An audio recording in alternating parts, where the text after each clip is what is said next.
परीक्षा नहीं हुई, लेकिन आज नहीं तो कल होगी।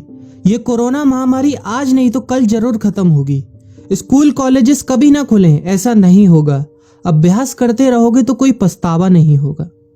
कोरोना महामारी के चलते इस समय स्कूल और कॉलेजेस बंद पड़े हैं, जिसके चलते विद्यार्थियों में पढ़ाई के प्रति लापरवाही देखी जा रही है। इसी को देखते हुए से मुंबई के एक स्कूल में हमारे पुराणों में लिखित एक कहानी सुनाई गई और विद्यार्थियों को इस कहानी के जरिए एक मैसेज दिया गया, एक सलाह दी गई। कहानी ये थी कि एक बार भगवान इंद्र किसानों से नाराज हो गए और उन्होंने घोषणा कर दी कि 12 साल तक बारिश नहीं होगी, आप फसलों को नहीं उगा पाएंगे।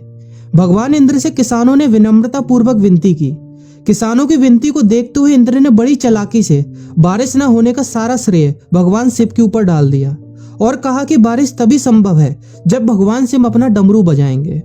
लेकिन इंद्रदेव भगवान शिव के साथ पहले ही गुप्त रूप से चर्चा कर चुके थे और उनसे किसानों के साथ सहमत नहीं होने के लिए भी अनुरोध कर चुके थे। जब किसान भगवान शिव के पास बारिश के लिए विनती करने के लिए गए तो उन्होंने भी कह दिया कि बारिश तभी होगी जब मैं 12 साल बाद अपना डमरू बजाऊंगा। निराश होकर वापस लौटते किसानों ने 12 साल तक इंतजार करने का फैसला किया।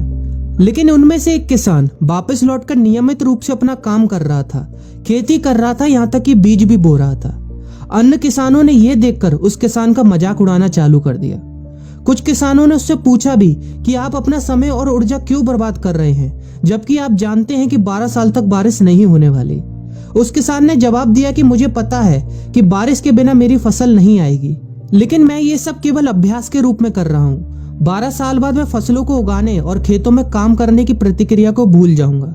शरीर की काम करने की आदत छूट जाएगी और शरीर आलस का शिकार हो जाएगा। इसलिए मैं अभ्यास करता रहता हूँ कि जब 12 साल बाद बारिश होगी तो मुझे काम करने में मुश्किल नहीं होगी। जब इस किसान की यह बात पार्वती जी को पता चली तो उन्होंने भी चिंतित होकर शिव जी से कहा, आप भी 12 साल बाद डमरू बजाना भूल सकते हैं। यह सुनकर भगवान शिव भी चिंतित हो गए, इसलिए कहीं वो डमरू बजाना भूल तो नहीं गए, इसकी जांच करने की सोची और अपना डमरू उठाकर बजाने की कोशिश करने लगे। कोशिश करते हुए जैसे ही डमरू से आवाज आई वैसी बारिश होने लगी और जो किसान नियमित रूप से अपना काम कर रहा था उस किसान का खेत फसलों से हरा भरा हो गया। लेकिन बाकी सभी बारिश का इंतजार करते किसानों को पछतावा हुआ, क्योंकि उन्होंने अभ्यास करना भी छोड़ दिया था। इसी तरह 2 सप्ताह बाद, 2 महीने बाद या 2 साल बाद लॉकडाउन समाप्त हो जाएगा। कोरोना महामारी भी खत्म हो जाएगी। इसे घूरने या इस महामारी के खत्म होने तक का इंतजार करने से बेहतर है कि आप जिस कक्षा में हैं या जिस अगली कक्षा में जाने वाले हैं उसका अध्ययन करें। पुस्तकों का अध्ययन करके अपने कौशल को तेज करें। आपके पास जो ज्ञान है उसे और बढ़ाएं। इस समय का इस्तेमाल करें और ये सोचें कि आप और भी बेहतर कैसे कर सकते हैं, क्योंकि डमरू कभी भी बच सकता है। इसलिए अभ्यास करते रहें। अभ्यास ही गुणवत्ता का सार है। अभ्यास ही है जो आपको किसी भी क्षेत्र में पूर्ण बनाता है। अगर आप अपनी पढ़ाई के प्रति लापरवाही छोड़कर अभ्यास करते रहेंगे तो जब काम करने का समय आएगा, जब भी परीक्षा देने का समय आएगा, तो आप हर चुनौती और अपने हर क्वेश्चन का जवाब देने के लिए तैयार रहेंगे।